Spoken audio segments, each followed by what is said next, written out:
آقا علیہ السلام نے فرمایا لوگو میں تمہیں اللہ یاد دلاتا ہوں، خدا خوفی کی بات کرتا ہوں، اللہ سے ڈرنا اور اللہ کو یاد رکھنا، کبھی نہ بھولنا، میری اہل بیت کے ساتھ سلوک کرتے ہوئے، میری اہل بیت کے ساتھ معاملہ کرتے ہوئے اللہ کو سامنے رکھنا، میری اہل بیت کی محبت اور مودت اور ان کے ساتھ معاملے کو سامنے رکھتے ہوئے اللہ کو یاد رکھنا۔ اور دوسری مقام پہ فرمایا اذکرکم اللہ فی اہل بیتی، اذکرکم اللہ فی اہل بیتی، اذکرکم اللہ فی اہل بیتی، میں تمہیں اپنی اہل بیت کے معاملے میں حکم دیتا ہوں کہ اللہ کو یاد رکھنا۔ جب میری اہل بیت کا ذکر آئے تو خدا خوفی کرنا، خدا کو یاد رکھنا۔ اب ایک سوال میں کرتا ہوں، کیا کوئی شخص کسی مکتب فکر کا جو اہل سنت والجماعت ہونے یا سلفی ہونے یا اہل حدیث ہونے کا دعوے دار ہے، ان مکاتب فکر سے کوئی انکار کر سکتا ہے کہ یہ حدیث صحیح نہیں ہے؟ کوئی انکار نہیں کر سکتا کہ یہ حدیث صحیح نہیں ہے، یہ حدیث صحیح۔ دوسری بات، کیا کوئی کہہ سکتا ہے کہ صحیح مسلم میں نہیں ہے؟ نہیں کہہ سکتا۔ صحیح مسلم حدیث نمبر 2408 مناقب اہل بیت میں یہ حدیث۔ تیسری چیز اب جو بڑی امپورٹنٹ ہے وہ یہ، مسلمان کا عقیدہ امام حسین کی اہل بیت اطہار کے نفوس قدسیہ کی بات نہیں کر رہا، حضور علیہ السلام پر تو ہے نا۔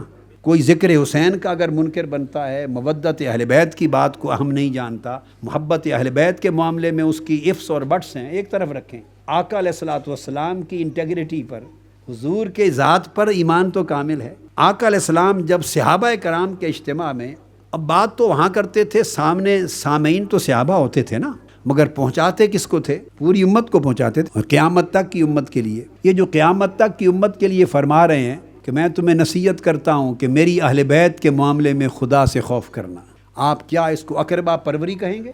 ایک سیکنڈ کے لیے خیال ذہن میں لائے آپ کافر ہو گئے۔ حضور کی شان میں گستاخی ہے یہ کہ کوئی حضور کے کسی حکم اور عمل کو اقربا پروری سے معاذ اللہ منسوب کرے۔ آقا علیہ السلام کی زبان پاک سے نکلا ہوا ہر لفظ اور ہر حکم ایمان ہے، اور اس کا انکار کفر ہے۔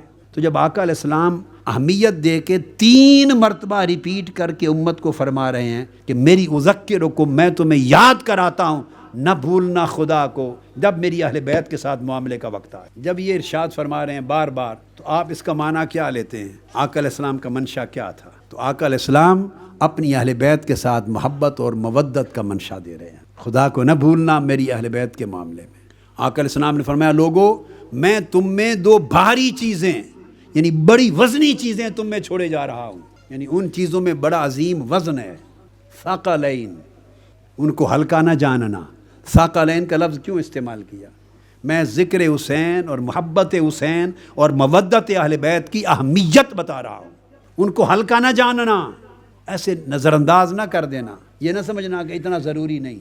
دین آپ نے اور ہم نے بنایا ہے یا اللہ نے بھیجا اور رسول نے بتایا اور ہمیں پہنچایا ہے؟ کس نے پہنچایا ہے دین؟ رسول پاک صلی اللہ علیہ وسلم۔ اب ان کا اس سبجیکٹ پر ان کا بیہیویئر کیا ہے، ان کا کنسرن کیا ہے، ان کا ایپٹیچیوڈ کیا ہے، وہ کتنی اہمیت دے رہے ہیں، کتنا ایمفسائز کر رہے ہیں، یہ بات سمجھنے والی۔ فرماتے ہیں لوگوں میں تمہارے اندر اپنی امت کے لیے 2 بڑی وزن والی چیزیں چھوڑے جا رہا ہوں، اگر ان دونوں کو تھامے رکھو گے تو کبھی گمراہ نہیں ہوگے۔ پوچھا گیا کون سی؟ فرمایا کتاب اللہ، ایک اللہ کی کتاب قرآن، اور دوسری اطرتی و اہل بیتی، دوسری میری اطرت، میری اہل بیت۔ جس طرح قرآن کو نظر انداز کر دینا جرم ہے، اس طرح محبت اور مودت اہل بیت کو نظر انداز کر دینا جرم ہے۔ جس طرح قرآن کو پڑھ کے لذت آتی ہے تو ایمان اور حلاوت ہے ایمان کی، اس طرح ذکر اہل بیت ہو تو دلوں میں لذت اور حلاوت آنی چاہیے، پتہ چلے کہ صاحب ایمان ہے۔ جو شخص اہل بیت کا ذکر سن کر حلاوت محسوس نہیں کرتا، لذت محسوس نہیں کرتا، کیفیت محسوس نہیں کرتا، اسے جان لینا چاہیے کہ وہ حلاوت ایمانی سے محروم ہے۔ سیدنا صدیق اکبر رضی اللہ تعالیٰ عنہ کہ خدا کی قسم رسول اللہ کی قرابت مجھے اپنی قرابت سے زیادہ پیاری ہے، اور صحیح بخاری کے لفظ ہیں، انہوں نے فرمایا کہ ارقبوا محمدً فی اہل بیتہ، یعنی حضور کی اہل بیت میں مصطفیٰ کو دیکھنا، حضور کی اہل بیت میں حضور کا نظارہ کرنا، حضور کی اہل بیت کے تعلق میں حضور کا حیا کرنا، حضور کی اہل بیت کی محبت، مودت، عزت اور احترام کے ذریعے حضور کو خوش کرنا، یعنی اہل بیت کے شیشے میں، آئینے میں حضور کو دیکھنا۔ جب اہل بیت کے کسی شہزادے سے تعلق کا وقت آئے، علی شیر خدا ہوں یا سیدہ فاطمہ الزہرا ہوں، امام حسن مجتبیٰ ہوں یا امام حسین سید الشہداء ہوں، زین العابدین ہوں یا امام محمد الباقر ہوں، جعفر الصادق ہوں یا موسیٰ کاظم ہوں، جب آقا کی آل پاک اور اہل بیت اطہار کو دیکھو، ایمان یہ ہے کہ ان کے آئینے میں تمہیں مصطفیٰ کا چہرہ نظر آئے. سو جب ان کا حیا کرو تو تمہیں پتہ ہو کہ ان کا نہیں مصطفیٰ کا حیا ہو رہا ہے، ان سے مودت نہیں مصطفیٰ سے ہو رہی ہے، ان کے نہیں مصطفیٰ کی محبت ہو رہی ہے، ان کی تعظیم نہیں مصطفیٰ کی تعظیم ہو رہی ہے. ارقبوا محمدًا فی اہل بیتہ، یہ صحیح بخاری کی حدیث سے صحیح سیدنا صدیق اکبر نے نصیحت کی اپنے دور خلافت میں صحابہ کرام کو. یہ اصول وضع کر دیا کہ حضور کی اہل بیت کو دیکھو تو اگر تم صاحب ایمان ہو تو اہل بیت کے اندر تمہیں حضور علیہ السلام نظر آنے چاہیے، ذات مصطفیٰ دکھائی دینی چاہیے. اہل بیت ایک آئینہ ہے، اس آئینے میں چہرہ مصطفیٰ دکھائی دے، اس لیے ان سے محبت حضور سے محبت ہے. اب یہ عقیدہ اہل سنت ہے. اب اگر ارقبوا محمدًا فی اہل بیتہ کی روش نہیں تو آپ کا تعلق صدیق اکبر رضی اللہ تعالیٰ عنہ کے ساتھ بھی کوئی نہیں، اور جو سیدنا صدیق اکبر کا نہیں وہ کہاں کا اہل سنت ہے؟ وہ خارجی ہے، بے ایمان، جسے حکم رسول کا حیا نہیں، وہ کہاں کا اہل سنت ہے؟ تمام صحابہ کرام کا، سیدنا فاروق اعظم کا عمل بھی یہی تھا، سیدنا صدیق اکبر کا، سیدنا فاروق اعظم کا، سیدنا عبداللہ ابن عمر کا، جمیع صحابہ کرام کا.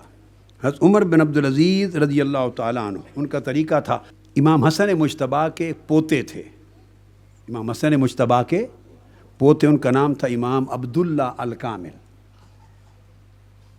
حضرت عبداللہ بن الحسن المثنى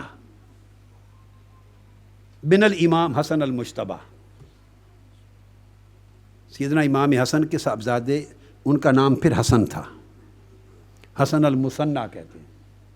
پھر ان کے صاحبزادے یعنی امام حسن مجتبیٰ کے پوتے حضرت عبداللہ، امام عبداللہ الکامل، وہ خود روایت کرتے، امام عبداللہ بن الحسن المثنى خود روایت فرماتے ہیں، اور یہ امام طبرانی نے مسند الکبیر میں اس کو روایت کیا ہے، اور امام ہیثمی نے مجموع الزوائد میں روایت کیا اور فرمایا رجالہ رجال الصحیح، یہ واقعہ جو آ رہا ہے.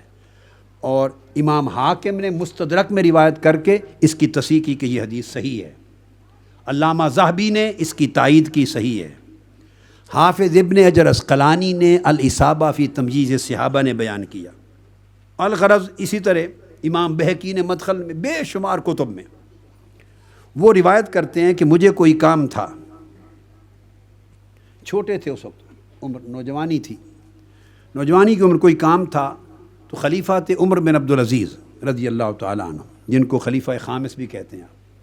میں ان کے پاس چلا گیا، انہوں نے فوری کھڑے ہو گئے، میری حاجت پوری کی جو میرا مقصود تھا ختم کر کے، تو مجھ سے عرض کرنے لگے دست بستہ، کہنے لگے فقال علی اذا کانت لک حاجت فارسل الیہ او اکتب، آئندہ خدا کے لیے میرے پاس نہ آنا، کوئی کام ہو بس ایک چٹ لکھ کے بھیج دیا کریں، یا کسی غلام کو، بندے کو بھیج دیں، آپ کے حکم کی تعمیل ہو جائے گی. فإنی استحیی من اللہ ان یراک علی بابی، مجھے حیا آتا ہے کہ خدا کو کیا منہ دکھاؤں گا قیامت کے دن کہ اگر آپ چل کے میرے دروازے پر آئے. شابی روایت کرتے ہیں، امام شابی، کہ حضرت زید بن ثابت رضی اللہ تعالیٰ عنہ، یہ جو ریفرنسز میں نے دیے اس واقعہ کے، پہلا واقعہ جو کوٹ کر چکا امام عبداللہ الکامل کا وہ قاضی ایاز کی الشفا کا، اور امام سخاوی کی الاستجلاب کا، اور جتنے ریفرنسز پہلے دے چکا ہوں وہ اس واقعہ کے ہیں جو اب کوٹ کر رہا ہوں. امام شابی روایت کرتے ہیں کہ حضرت زید بن ثابت رضی اللہ تعالیٰ عنہ کی والدہ کا انتقال ہوا، اور ان کا جنازہ پڑھا گیا. وہ ضعیف تھے اس وقت. جب جنازے سے فارغ ہوئے تو ان کے لیے سواری ان کے قریب کی گئی، یعنی اونٹ وغیرہ قریب کیا گیا تاکہ انہیں بٹھایا جائے. حضرت عبداللہ ابن عباس آئے. اب چونکہ زید بن ثابت جلیل القدر اکابر صحابہ میں سے تھے، اکابر صحابہ میں سے، اکابر میں سے، عبداللہ ابن عباس حضور کی اہل بیت میں سے، خانوادہ رسول میں سے بھی تھے، اور صحابہ کرام میں صغار صحابہ میں سے تھے اس وقت حضور کے زمانے میں. یہ آگے بڑھے تو انہوں نے حضرت زید، یہ آداب اور احترام تھے، تو انہوں نے آگے بڑھ کر حضرت زید بن ثابت کے پاؤں کو رکاب میں رکھوانے کے لیے ان کی رکاب تھام لی. ان کی رکاب پکڑ لی، رکاب جس پہ پاؤں رکھتے ہیں. حضرت زید بن ثابت رضی اللہ تعالیٰ عنہ کہنے لگے کہ ابن عباس ایسا کیوں کیا، پیچھے ہٹ گئے. انہوں نے کہا ہاکذا نفعل بالعلماء، ہم علماء کے ساتھ ایسا ہی کرتے ہیں، کیونکہ وہ جلیل القدر صحابہ میں سے، اکابر صحابہ میں سے، ہم علماء کے ساتھ ایسا ہی کرتے ہیں. حضرت زید بن ثابت جھکے تیزی سے، اور وہ چھوٹے تھے عمر میں. حضرت عبداللہ ابن عباس کا پکڑ کے ان کا ہاتھ چوم لیا. فقبل ید ابن عباس، انہوں نے پوچھا آپ نے حضرت یہ کیا کیا؟ قال ہاکذا امرنا ان نفعل باہل بیت نبینا، یہ حکم ہے ہمیں کہ مصطفیٰ کی اہل بیت کے ساتھ ہم ایسا کیا کریں.